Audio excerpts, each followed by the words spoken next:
Bismillahirrahmanirrahim. Dear girls, Assalamu alaikum. I hope all of you are safe and sound. Stay hale and hearty. Okay, so today we will study a short and beautiful poem. It is A Beauteous Evening by William Wordsworth. It is a sonnet, and you know that sonnet is a poem of 14 lines. Okay, so let's get started.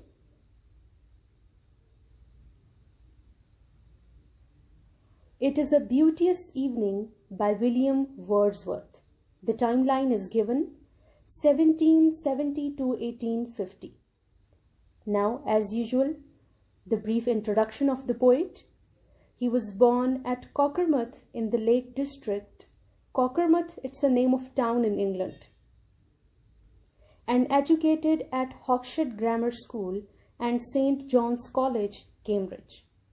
He was a poet of nature and is regarded as the father of English Romanticism. So one thing you should keep in mind, that Wordsworth is called as a poet of nature. He wrote about nature. He was deeply and profoundly influenced by nature, and he was of the view that nature is God and God is nature. So he gave something very divine and supreme to nature. So whenever you will write this word nature with reference to Wordsworth, you will always capitalize the first letter N. You could see I have written nature with capital N. Why? Because Wordsworth considered nature as something very grand, supreme, divine. Okay, so that's why you will always write it with capital N. When you will talk about Wordsworth and when you will discuss nature with reference to Wordsworth, then you will capitalize the first letter of this word nature. Okay, and he is also regarded as the father of English Romanticism because as far as this romantic movement is concerned, there was this work Lyrical Ballads, which was a collaborative work or joint publication by Wordsworth and Coleridge. I will explain it in the next slide. Okay, so here comes Lyrical Ballads. So this Lyrical Ballads, it is a collection of poems, okay, written by two people, Wordsworth and Coleridge. Coleridge was also a poet. So I am repeating that Lyrical Ballads, it is a collection of poems, and it was a joint publication, you can say, written by two people, Wordsworth and Coleridge, in 1798. And it marks the beginning of romantic period or romantic movement. So that's why Wordsworth is regarded as father of English Romanticism. Why? Because Wordsworth, along with Coleridge, published this work, Lyrical Ballads, wrote this work, Lyrical Ballads, which is a collection of poems. So that's why he is regarded as father of English Romanticism. Next, this concept of pantheism. It means that everything is God, more than one God. At one place we have monotheism. Mono means one.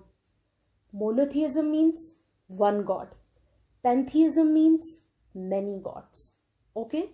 So this concept of pantheism is very important as far as Wordsworth is concerned, because according to him, everything is God. Nature is God. God is nature. So you should know that what is this pantheism. So pantheism means believing in many gods. And monotheism, M-O-N-O-T-H-E-I-S-M, monotheism means one God only. Alright, so this publication of Lyrical Ballads, you should know this. Then this concept of pantheism, many gods. Lyrical Ballads is a work. It is a collection of poems written by two people, Coleridge and Wordsworth. That's why Wordsworth is regarded as a father of English Romanticism. Because publication of this work, Lyrical Ballads, it marks the beginning of romantic period or romantic movement in English literature. And then, as far as Wordsworth is concerned, you should know this concept of pantheism, which means everything is God, many gods.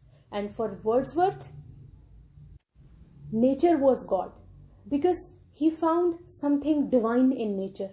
He had a spiritual connection with nature. Initially in his childhood, he was simply fascinated or captivated or attracted by the external objects, or you can say charms of nature. But with the passage of time, when he started growing up, he developed this spiritual connection with nature. Okay? So you should know this.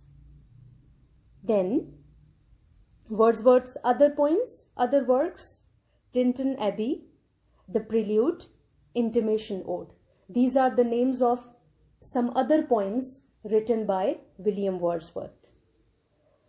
He introduced a new conception that simple and plain language was the best medium for poetry. As far as Wordsworth's theory of poetry is concerned, he was of the view that the language which is used in poetry, it should be very simple. It should be very plain.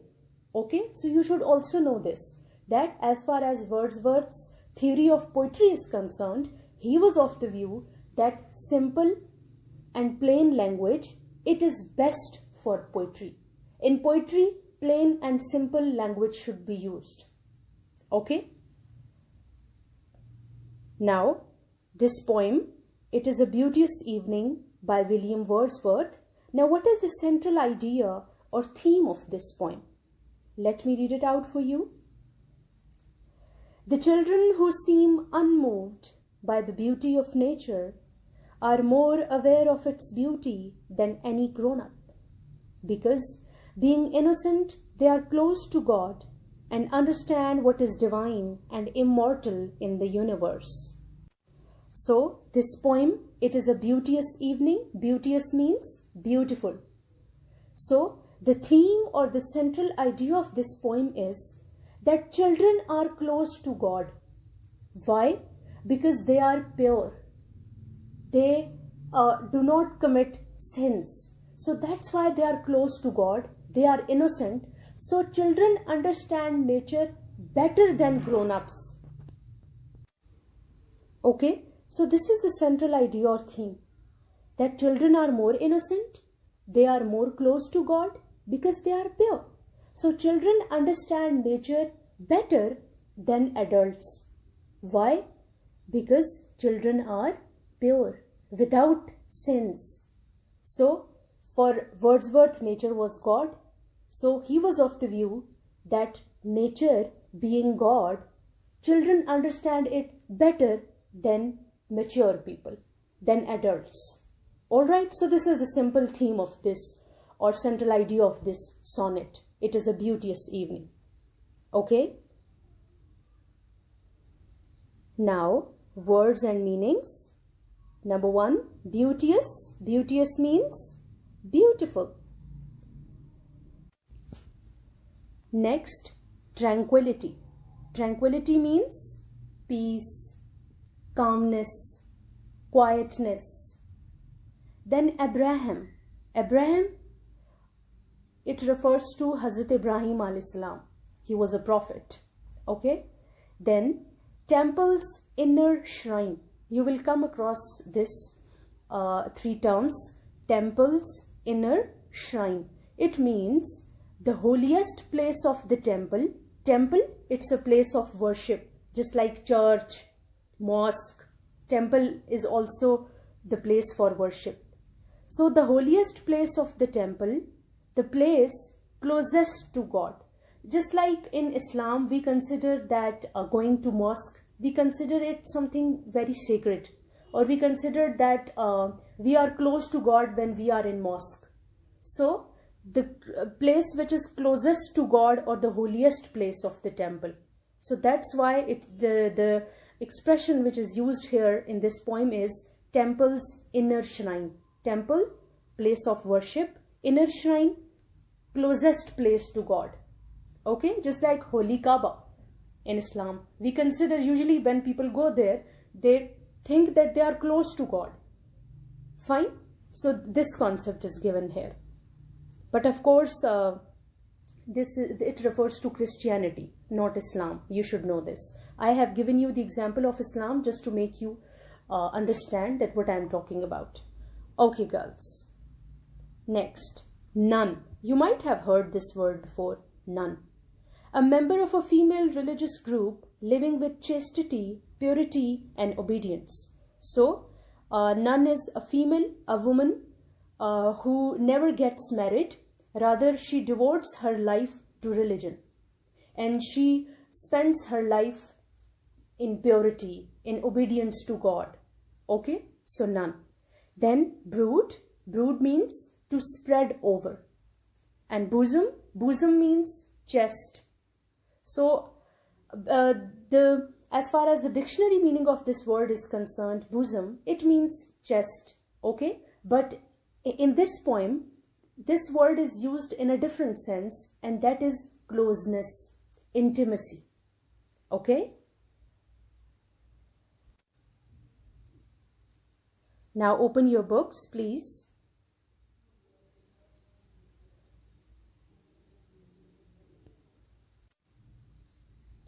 First, you should see page number 42. It is a Beauteous Evening by William Wordsworth.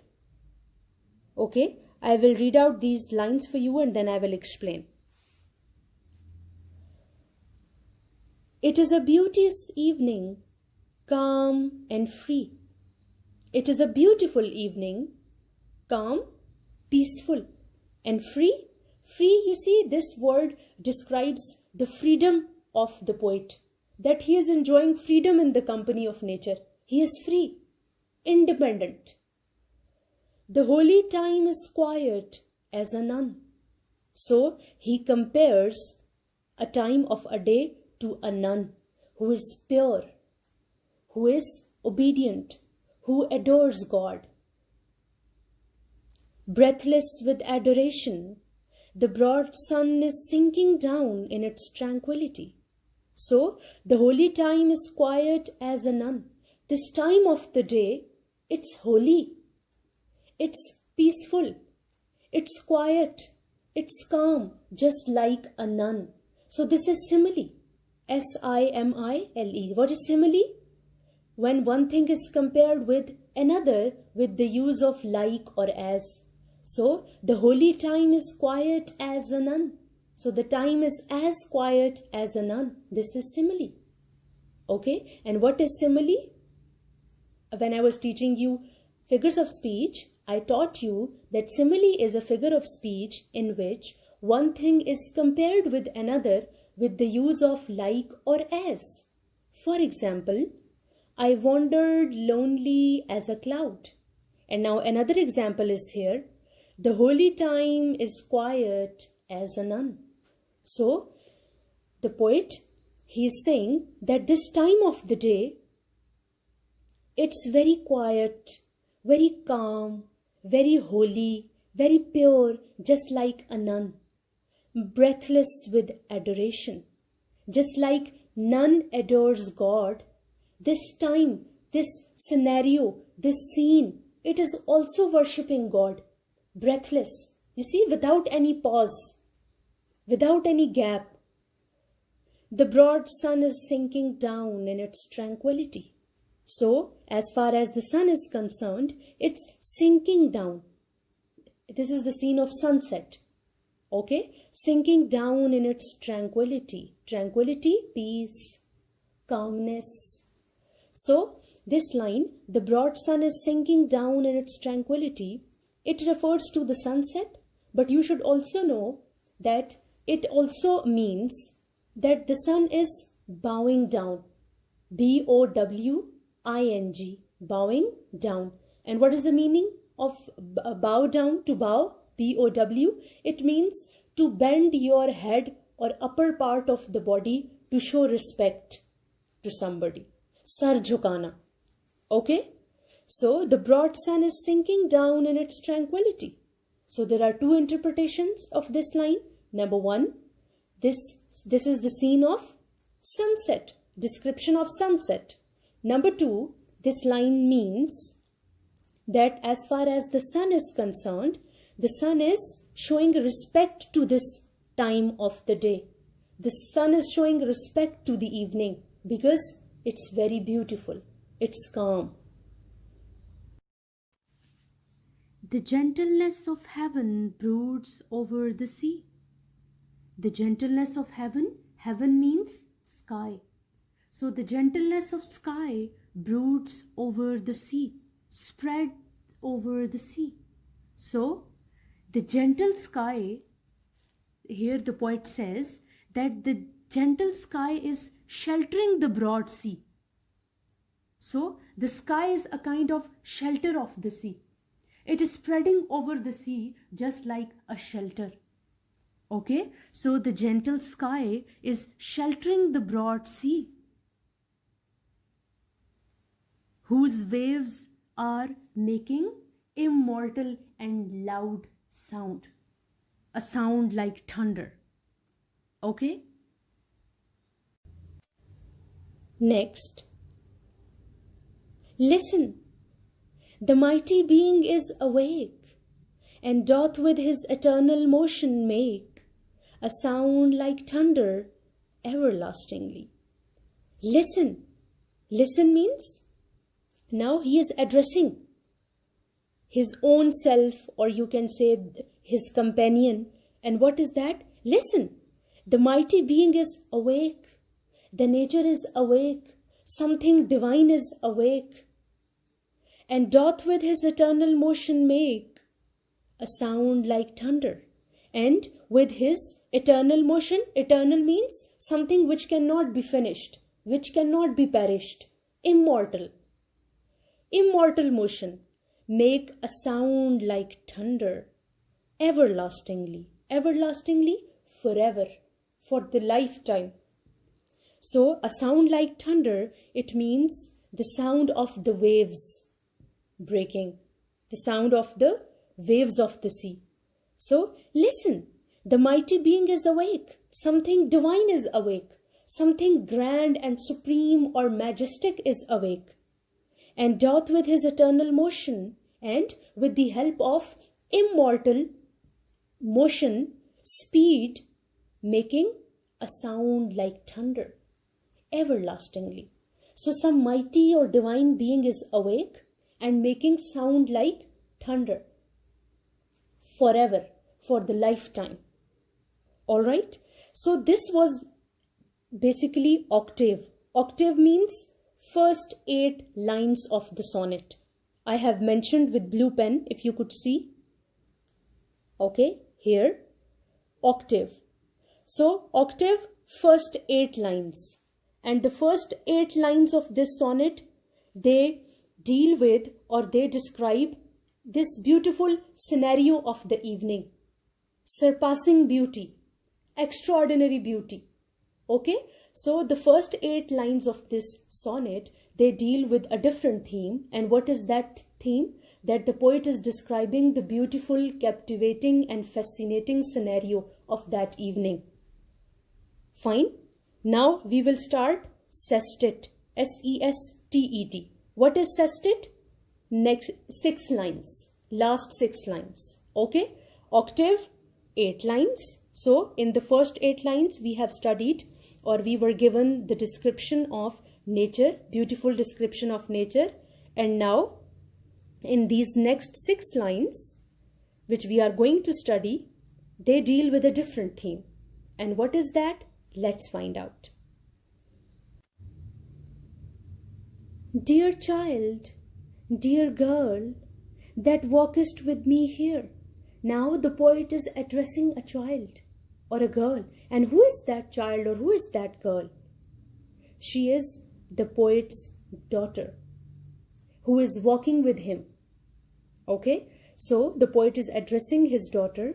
Dear child, dear girl, that walkest with me here, if thou appear untouched by solemn thought.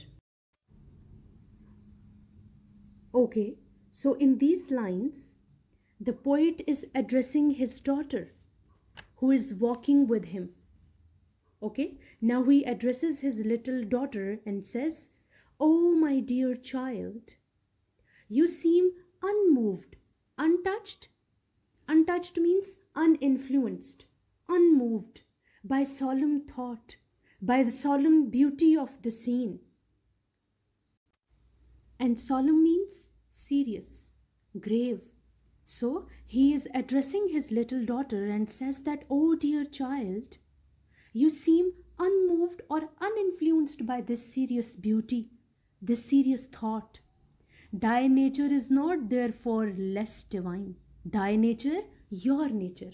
Now he says to his daughter that you seem uninfluenced by this scenario, this beautiful scene. It means that your nature is more divine, or your nature is also divine. So Wordsworth was fascinated and attracted by nature because he was away from nature earlier. He was a grown up. But as far as his daughter is concerned, she is an innocent child who is close to God. So she is not that much fascinated by natural beauty because her own nature is divine. She is pure and beautiful herself. So she already knows everything. She already knows this divinity of this majesty of nature. So he says to his daughter that you seem uninfluenced by this beauty of the scene. But still I believe that you are aware of this beauty more than me. Why? Because you are an innocent child. You are more close to God. So apparently you seems unattracted or uninfluenced by this beauty of nature. But I know deep down, inside, you are more aware of this beauty of nature than me. Okay, next. Thou liest in Abraham's bosom all the year. Abraham's bosom. Abraham, Hazrat Ibrahim alayhi salam, he was a prophet. He was greatly beloved by God. So, a child who is lying in Abraham's bosom mean that he is very close to God. Just like Abraham, Hazrat Ibrahim, he was a prophet. He was close to God. So, the children, they are close to Abraham and they are living in Abraham's chest, Abraham's bosom. It means that automatically those children are close to God, just like Abraham was close to God. So what is the idea here? What is the conception? That Abraham, he was close to God, he was a prophet. Then children, innocent children, they are lying in Abraham's chest. So it means that those children are also close to God because Abraham himself was close to God. So children who are living near him, they are also close to God. So here the poet says that children, they live in Abraham's bosom, in Abraham's chest, close to Abraham. And automatically children are close to God because Abraham was also close to God. And worshipest at the temple's inner shrine. And as far as Abraham is concerned, he used to worship where? At the temple's inner shrine, at the holiest place of the temple, the place which was closest to God, Hazrat Ibrahim alayhi salam. He used to worship at the holiest place, at that place which is closest to God. So this basically manifests that children are close to God and they understand nature more than adults and than any grown up. And the last line of this sonnet: God being with thee when we know it not. God being with thee, with you. So he is addressing his daughter that God is always with you because you are a child. You are an innocent creature. So God is always with you, even if we don't know, even if you don't know, but God is always with you. God is always with children, or children are close to God always because they understand nature more than any grown up. Because of their purity, because of their innocence, children are close to God. This is the idea in this poem. Okay. Now girls, if you could see page number 43 in your books, kindly open it. I have highlighted few important lines. You should note down all these lines in your registers or notebooks. Just like first, the rhyme scheme or the rhyme pattern is given. This sonnet has yet another rhyme pattern: A, B, B, A, A, C, C, A, D, E, F, G, F, E. Okay, so I hope you know how to write the rhyme scheme of the poem. Even if you do not know, I will explain it again. So this is the rhyme scheme. Then next, the octave describes a sunset scene of surpassing beauty. As I have already told you, octave means 8 lines. So the first 8 lines of this poem, they describe the beautiful scenario or scene of the evening. Surpassing beauty, extraordinary beauty. Next, the highlighted line. In the sestet, he turns his attention to his young daughter who is with him on this evening walk. And then in the next 6 lines, the last 6 lines of this sonnet, in these 6 lines, he addresses his young daughter who is with him on this evening walk. Just we have studied right now. Okay, then last paragraph. This sonnet, written in 1802, when Wordsworth was at the height of his powers. His powers? His power of imagination, his power of writing, his power of creativity, his power of skill, art. So he wrote this sonnet in 1802. And this sonnet exemplifies, describes 3 of his most important characteristics. Now, what are those characteristics? Number 1, there is the magnificent poetic response to the beauty of nature. Magnificent, grand, sublime. So his response to the nature or the beauty of nature, it is very grand. I have told you that he considered nature as something divine. Rather, he considered nature as God, simply. Then there is the belief that nature is divine. Nature is divine. Nature is grand, some mighty being, and alive with the breath of God. And nature is alive because of God, because nature is God and God is nature. And there is the belief that early childhood is the period in life when we are closest to God and most aware of what is divine and immortal in the universe. So 3 important characteristics. Number 1, as far as Wordsworth's response to the beauty of nature is concerned, it is very grand, it is very majestic. Number 2, he considers or he thinks that there is something divine and spiritual in nature. He compares nature to God, you can say, or he considers nature as God. And number 3, according to Wordsworth, childhood is that period in life when we are closest to God. Why? Because in our childhood, we are very innocent. We are pure. We do not commit sins. So that's why we are close to God. So you should note down all these points in your registers.